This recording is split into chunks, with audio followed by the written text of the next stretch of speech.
Hello everyone, good morning to all of you. Welcome to Panther Academy. दोस्तों, आज के class में हम एनसीईआरटी के एक्सरसाइज 3.1 को कंप्लीट करने वाले हैं। बेहद खूबसूरत क्वेश्चन है और आपको pair of linear equation in two variable में कम से कम 2 से 3 क्वेश्चन देखने को मिलेंगे। तो इस क्वेश्चन पे हम अच्छी तरीके से काम करेंगे, उसके बाद देखते हैं और ढेर सारे क्वेश्चन को। चलिए स्टार्ट करते हैं। जैसे दिया गया है क्वेश्चन को हम रीड करते हैं। आफ्ताब अपनी पुत्री से कहता है, 7 वर्ष पूर्व मैं तुमसे 7 गुनी आयु का था, अब से 3 वर्ष बाद मैं तुमसे केवल 3 गुनी आयु का रह जाऊंगा। इस स्थिति को बीजगणितीय एवं ग्राफीय रूप में व्यक्त कीजिए। उम्र के गाने भी गाएंगे, उम्र के क्वेश्चन को भी करेंगे और हम क्वेश्चन के साथ मुस्कुराएंगे। चलिए क्वेश्चन को स्टार्ट करते हैं। अभी इस क्वेश्चन पे चर्चा करने से पहले मैं अपने ज़िंदगी के बारे में थोड़ा सा चर्चा कर लेता हूँ। चलिए स्टार्ट करते हैं क्वेश्चन को। जैसे मान लीजिए, अगर किसी की आयु की बात की जाए तो 3 ही कंडीशन बनती है। उसकी वर्तमान आयु आप पूछ सकते हैं, या फिर आप कहेंगे कि भूतकाल यानी कि 5 साल पहले आपकी उम्र कितनी होगी या 3 साल बाद कितनी होगी। तो यहाँ 3 कंडीशन बन सकता है। पहली है वर्तमान की कंडीशन, उसके बाद में आप बहुत ज़्यादा करेंगे तो भविष्य में भाई 2 साल बाद तुम कितने का हो जाएगा, ठीक है। और उसके बाद में भूतकाल वाली कहानी हमको देखने को मिलेगा, ठीक है। अब देखिए, मज़े की बात तो ये है, हम आपसे अगर कुछ क्वेश्चन करना चाहें मेरे प्यारे बच्चों, मेरे प्यारे दोस्तों, अगर मैं आपसे कहूँ कि मैं आपको अपनी वर्तमान आयु नहीं बता रहा हूँ, ठीक है, मैं आपको अपनी वर्तमान आयु नहीं बताता हूँ और आपसे ये पूछता हूँ कि बच्चे 7 साल पहले मेरी उम्र कितनी रही होगी, तो आपका जवाब क्या होगा? आप चुपचाप होके इसको सोचने लगेंगे कि भाई आपकी जब तक वर्तमान आयु हमें पता ही नहीं होगी तब तक हम 7 साल पहले की कहानी को क्या बताएंगे। ठीक उसी तरीके से हम अगर आपसे ये ना बताएं कि हमारी वर्तमान की आयु कितनी है, आपसे पूछ लें 5 साल बाद मेरी उम्र कितनी होगी, है ना, 5 साल बाद मेरी उम्र कितनी होगी, तो आप चुपचाप मुस्कुराते हुए गाना गाएंगे, कहेंगे सर हमको नहीं पता है ये कहानी आप जो पूछ रहे हो, क्योंकि जब तक हमें वर्तमान आयु के बारे में जानकारी नहीं होगी तब तक हम कुछ नहीं बता सकते। अब देखिए, अगर मैं आपसे कह दूं मेरे प्यारे बच्चे कि मेरी वर्तमान उम्र 47 वर्ष है, 47 का लग रहा हूँ क्या? नहीं। तो देखिए, अगर मैं आपसे कहता हूँ कि मेरी वर्तमान आयु कितनी है, 47 साल है, और अब पूछो कि 7 साल पहले की उम्र बता दो, तो आप कहोगे क्या दिक्कत है इसमें, अभी वर्तमान उम्र 47 साल है, 7 साल माइनस कर दीजिए आप, तो 47 माइनस 7 कर दोगे और आपका जवाब होगा कि सर आप 7 साल पहले 40 वर्ष के होंगे, ठीक है। यही अगर कहानी को और समझते हैं, हम आपसे पूछ लें कि 5 साल बाद मैं कितने का हो जाएंगे या 3 साल बाद कितने का हो जाऊंगा, मतलब अभी वर्तमान उम्र मेरी 47 वर्ष है तो 3 साल बाद कितने का हो जाऊंगा, तो आप कहोगे कि वर्तमान उम्र में 3 साल ऐड कर दीजिए तो आपके 3 साल बाद की जो कहानी है वो हमें पता चल जाएगी। तो ये 47 + 3 हो जाएगा, तो ये आ गया आपका 50 ईयर। ये जो पूरा कहानी हमने आपको बताया, सिर्फ यहाँ से एक ही बात बताना चाहता हूँ कि जब तक हमें वर्तमान की आयु का पता नहीं होगा तब तक ना हम पहले की उम्र बता सकते हैं और ना ही बाद की उम्र बता सकते हैं। तो इस टाइप के क्वेश्चंस को करने के लिए मेरे प्यारे दोस्तों, सबसे पहले आपको वर्तमान उम्र का पता होना बेहद ही आवश्यक है। समझते हैं इस कहानी को। जैसे क्वेश्चन में दे रखा है कि क्या दे रखा है, आफ्ताब अपनी पुत्री से कहता है, आफ्ताब अपनी पुत्री से कहता है 7 वर्ष पूर्व मैं तुमसे 7 गुनी आयु का था, ठीक है, अब से 3 वर्ष बाद मैं तुमसे केवल 3 गुनी आयु का रह जाऊंगा। इस स्थिति को बीजगणितीय और ग्राफीय रूप में व्यक्त कीजिए। बीजगणितीय रूप क्या होता है? जैसे वेरिएबल्स का यूज करते हैं, एक्स वाई जेड, जिसको चर बोलते हैं हिंदी में, तो जब हम एक्स वाई जेड का यूज करने लगते हैं तो उसको वहीं से बीजगणितीय रिप्रेजेंटेशन का शुरुआत हम कर देते हैं। आइए समझते हैं। कौन सा पेन चूज कर लें भाई, आपके पसंद का कमेंट करें, बताएं कौन सा पेन आपको अच्छा लगता है, ठीक है। फिलहाल तो इसको क्लियर कर लेते हैं, ठीक, ये वाला यूज करते हैं, ये बढ़िया रहेगा। आफ्ताब अपनी पुत्री से कहता है 7 वर्ष पूर्व मैं तुमसे 7 गुनी आयु का था। हमने आपको बताया जब तक हमें वर्तमान के बारे में जानकारी नहीं होगी तब तक हम 7 साल पहले की कहानी को नहीं बता सकते। अब चूंकि क्वेश्चन में वर्तमान उम्र का कोई जिक्र ही नहीं है, तो ऐसे सिचुएशन में चूंकि इसमें बीजगणितीय रिप्रेजेंटेशन देना हमें, तो हम माना आफ्ताब की वर्तमान आयु x और पुत्री की वर्तमान आयु y लिखते हैं। क्योंकि जब तक वर्तमान आयु नहीं पता होगा तब तक हम क्वेश्चन को कर ही नहीं पाएंगे, और इसमें क्वेश्चन में वर्तमान उम्र दी नहीं गई है, तो इसीलिए हम उसको यक्स मान रहे हैं। तो यहाँ से सोल्यूशन लिखना स्टार्ट करते हैं। माना आफताब की वर्तमान आयु कितनी मान लें, x वर्ष, ठीक है। अब आफताब की वर्तमान आयु हमने x मान लिया, तो पुत्री की वर्तमान आयु क्या हो जाएगी, पुत्री की वर्तमान आयु क्या हो जाएगा, y वर्ष, ठीक है। अब कहानी वर्तमान की हमें पता चल गई, तो अब देखते हैं कि 7 साल पहले की बात करें। वो कह रहा है 7 वर्ष पूर्व, तो 7 साल पहले इनकी उम्र देख लेते हैं। 7 वर्ष पूर्व क्या करना है, सिंपल से हमने कहा कि अगर मेरी वर्तमान उम्र 47 साल है, 7 साल पहले कितनी होगी, तो आप क्या करोगे, वर्तमान उम्र जो दी गई है उसमें से 7 माइनस कर दोगे, तो आपको हमारा जवाब मिल जाएगा कि सर 40 ईयर्स है। तो यहाँ 7 साल पूर्व की कहानी है, तो वर्तमान उम्र में से क्या करेंगे, 7 माइनस कर देंगे। तो आफताब की आयु कितनी हो जाएगी, आफताब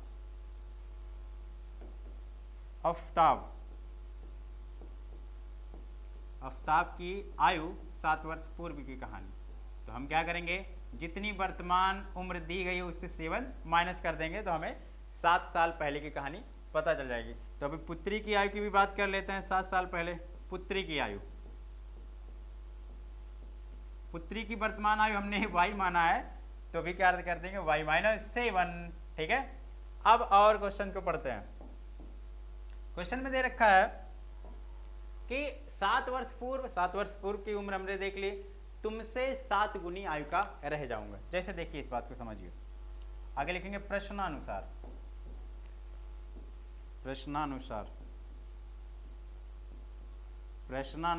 ठीक है। ओ जगह बना लेते हैं, नहीं ये नहीं किया है, दिल तो है दिल का एतबार,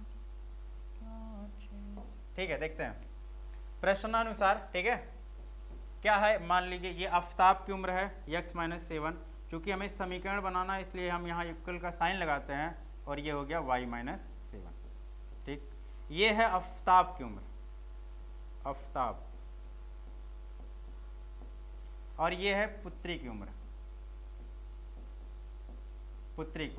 अब ये बताइए क्या बाप और बेटी की उम्र बराबर हो सकती है। जैसे मैं तुमसे कहूँ कि आफताब की उम्र है मान लो 21 और पुत्री की उम्र है 3, और हम चाहते हैं कि आफताब और उसकी पुत्री की उम्र क्या हो जाए, इक्वल हो जाए। तो ऐसे सिचुएशन में आप कहोगे कि सर अगर पुत्री की उम्र में हम 7 से मल्टीप्लाई कर दे तो दोनों की उम्र क्या हो जाएगा, इक्वल हो जाएगा, बराबर हो जाएगा। तो वही कहानी यहाँ भी कहा गया है कि 7 वर्ष पूर्व मैं तुमसे 7 गुनी आयु का हूँ, यानी पुत्री की उम्र में अगर हम 7 से मल्टीप्लाई कर दें तो ये आपका आफताब की उम्र के बराबर हो जाएगा। तो यहाँ से हमें देखने को मिलता है x minus 7 equal to 7y और माइनस का 49, ठीक। आगे देखिए,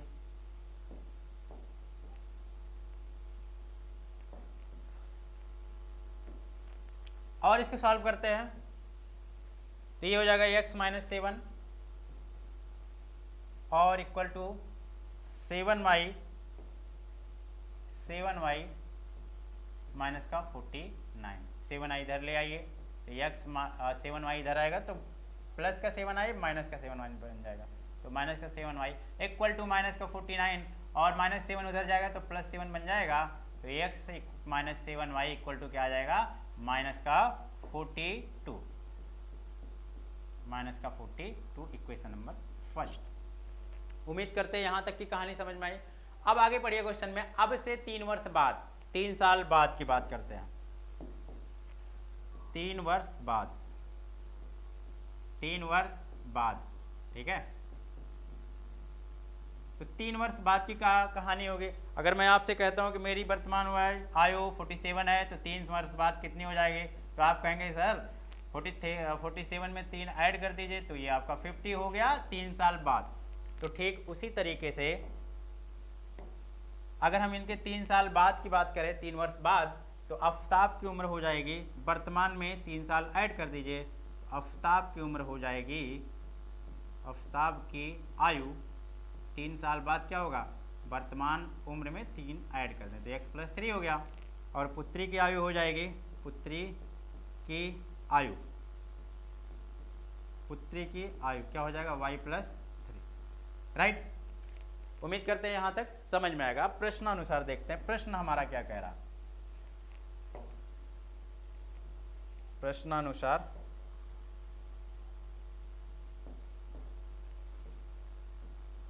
प्रश्नानुसार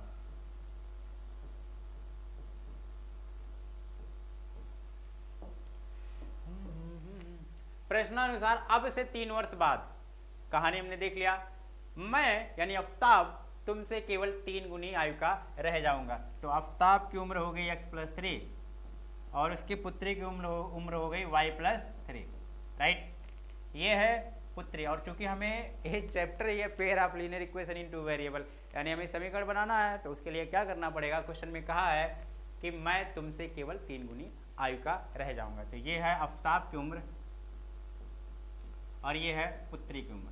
क्या पुत्र और पुत्री क्या पिता और पुत्री की उम्र बराबर हो सकती है? नहीं हो सकती, कभी नहीं हो सकती। लेकिन हमें बराबर करने के लिए कंडीशन दिया गया है कि अगर पुत्री की उम्र में पुत्री के उम्र का 3 टाइम्स कर दिया जाए, यानी पुत्री की उम्र का 3 गुना कर दिया जाए, तो पिता की उम्र के क्या हो जाएगा? बराबर। तो यहाँ से आ गया x+3 = 3y और प्लस का 9। तो ये हो गया x, 3y इधर आएगा तो माइनस का 3y हो जाएगा और प्लस का 9 उधर है, +3 उधर जाएगा तो -3 बन जाएगा। तो फाइनली x - 3y = कितना मिल गया? 6। Equation number 2। तो ये 2 इक्वेशन फॉर्म करने थे जो बीजगणितीय रिप्रेजेंटेशन करना था। पहले एक कंडीशन के साथ में हमने निकाला x - 7y = -42 और दूसरे कंडीशन में हमने निकाला x - 3y = 6।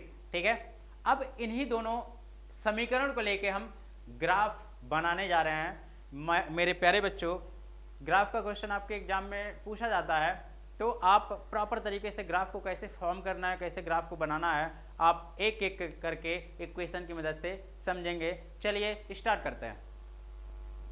तो आपका है एक पहला equation x - 7y = -42, x - 7y = -42 equation number first है।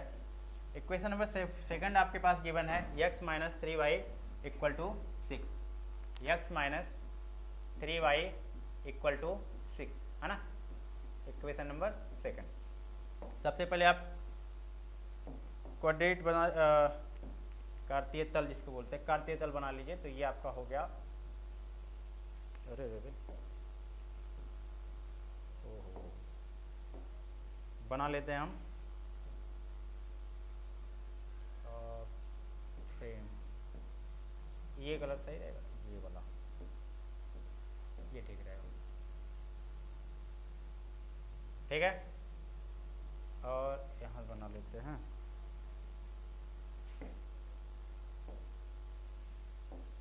ये आपका बन गया y एक्सिस और दूसरा x एक्सिस। कलर चेंज कर लेते हैं, ये हो गया। ठीक है, चलिए सबसे पहले इस पे नंबर्स को ड्रा कर लेते हैं। ये हो गया आपका x एक्सिस, ये हो गया y। ठीक है, 1 2 3 4 5 6 7 8, 1 2 3 4 5 6 7 8। ठीक है, ये हो गया 1 2 3 4 5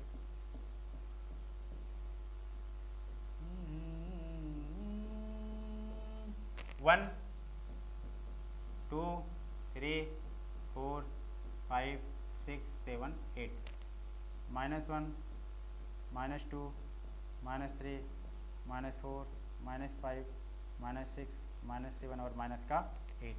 इधर भी आपका हो जाएगा -1, -2, -3, -4, -5, -6, -7, -8, -10, 9 और माइनस का 10।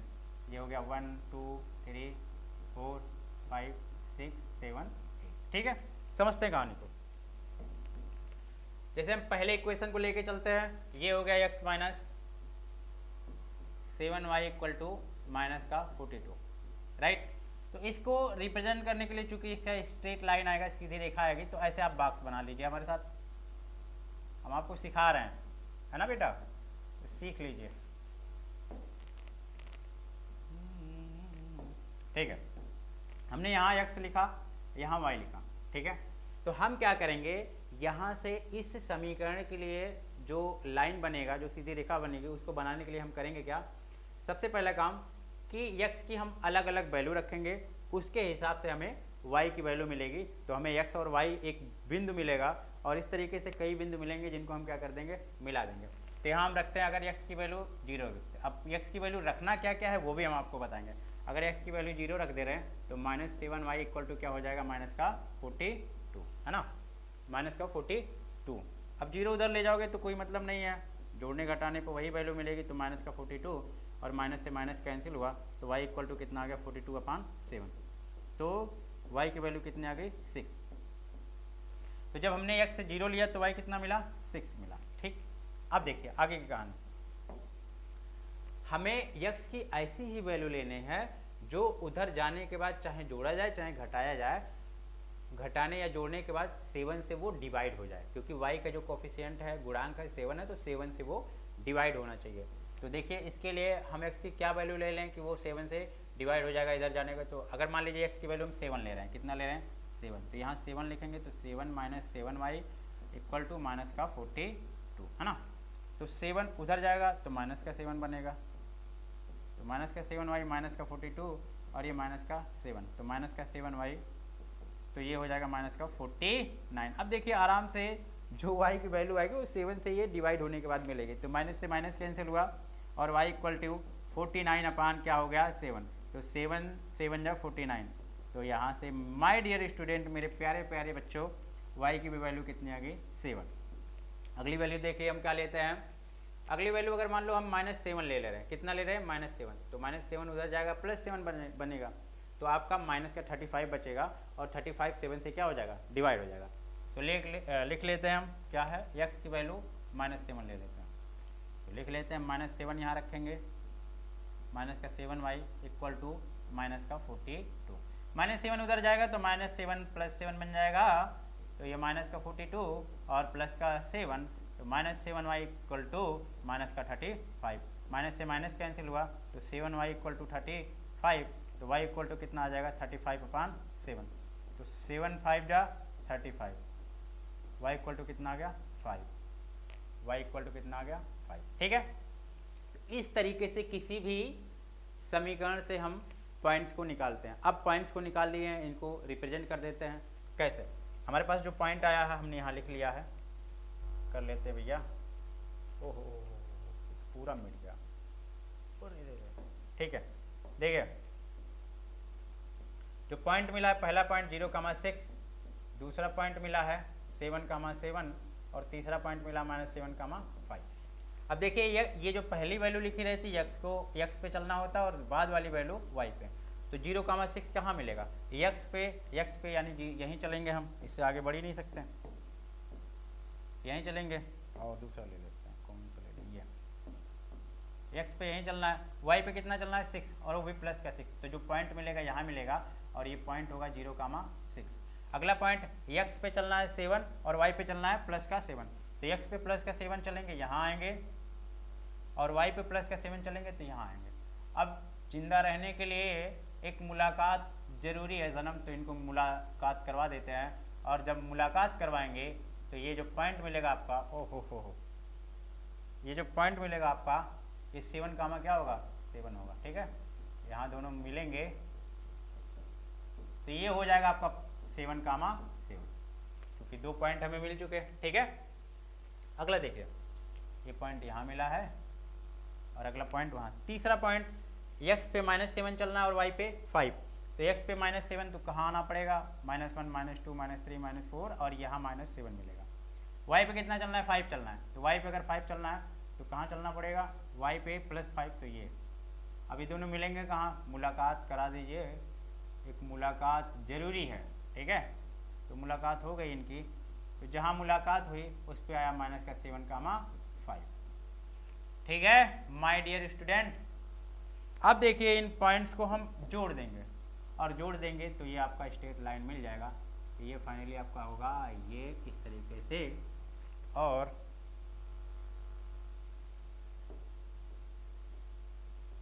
ठीक है इनको मिला देंगे और मिला देने पे ये आपको अरे सीधा ठीक है यहाँ से होके जाएगा, ठीक है। तो इस समीकरण के लिए हमारे पास स्ट्रेट लाइन मिल गया। अब दूसरा वाला देखते हैं, दूसरा देखते हैं।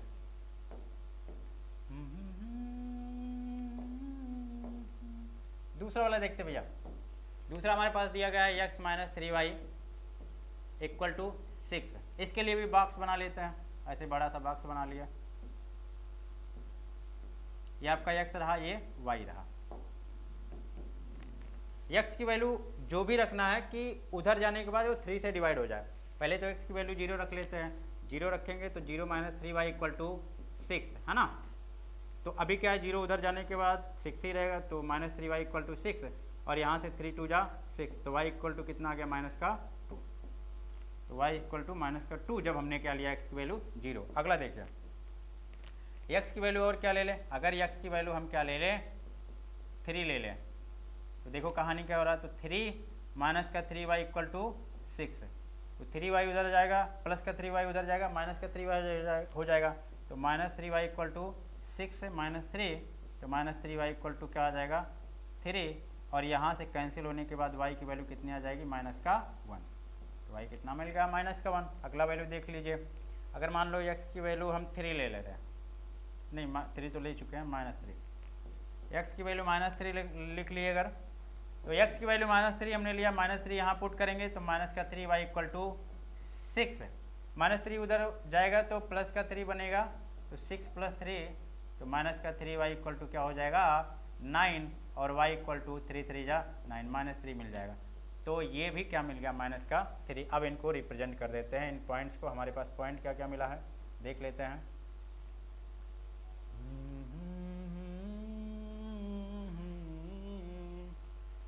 रहते हो तुम, रहते हो, ठीक है। हमारे पास पॉइंट क्या क्या मिला है, 0, -2, अगला पॉइंट 3, -1, और अगला पॉइंट -3, -3, ठीक है। x पे हमें 0 चलना है, y पे कितना चलना है, -2। तो x पे 0 अगर चलेंगे, तो दूसरा पेन चेंज कर लेते हैं, ये वाला पेन सही रहेगा, ठीक है। x पे 0 चलना है, तो x पे ना तो उधर जा सकते हैं ना तो इधर, उधर पढ़ेंगे तो +1 मिलेगा और इधर पढ़ेंगे -1, तो उसी पॉइंट पे रहना, ठीक है।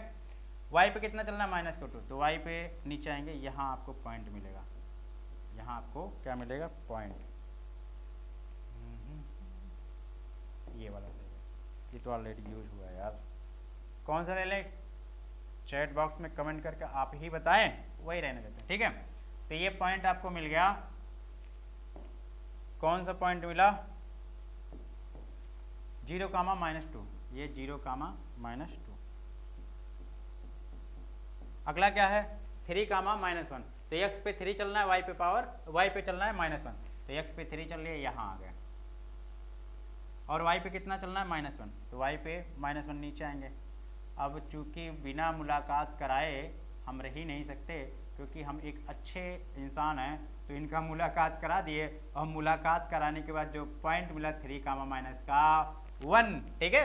एक पॉइंट और बचा है, -3 और -3, तो x पे -3 और y पे -3, x पे -3 इधर आएंगे भैया, x पे -3 यहाँ मिलेगा और y पे -3 यहाँ मिलेगा। और जिंदा रहने के लिए एक मुलाकात ज़रूरी है, करा देते हैं, तो -3 और -3। अगला जो पॉइंट मिला यहाँ मिला, एक पॉइंट यहाँ मिला, दूसरा यहाँ और तीसरा यहाँ, इनको जोड़ देते हैं, तो -3, -3 इनको जोड़ देते हैं, और जोड़ने के बाद जो लाइन मिलेगा, ऐसे आपको एक स्ट्रेट लाइन मिल जाएगा, ठीक। और इन दोनों को आगे बढ़ाएंगे तो कहीं ना कहीं जाके कट करेंगे तो वहाँ से आपको एक बिंदु x के मिलेगा और एक पॉइंट x मिलेगा और y मिलेगा। तो इस तरीके से माय डियर स्टूडेंट, उम्मीद करते हैं आपको ये क्वेश्चन समझ में आए होंगे। ये आफ्ताब वाले क्वेश्चन या उम्र वाले क्वेश्चन बेहद ही आसान होते हैं, बस इनके लैंग्वेज को समझना ज़रूरी होता है। आप हमारे साथ हर ऐसे क्वेश्चन में एंजॉय करेंगे और उसको जो है अच्छे से सॉल्व कर पाएंगे। उम्मीद करते हैं आपको समझ में आया होगा और ऐसे हर क्वेश्चन आपको समझ में आएंगे। मिलते हैं नेक्स्ट क्वेश्चन के साथ। Thank you.